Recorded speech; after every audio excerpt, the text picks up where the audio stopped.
Here we go. We start with a wonton wrapper. This is the wrapper here. What we want to do is when you're making soup, we're going to put a little bit of meat in the corner right here on the wonton.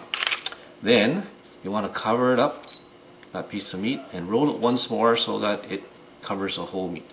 You put a little bit of water on one side, like 2 thumbs up. You pull this one thumb without the water, go in here and you pinch, and there's your wonton.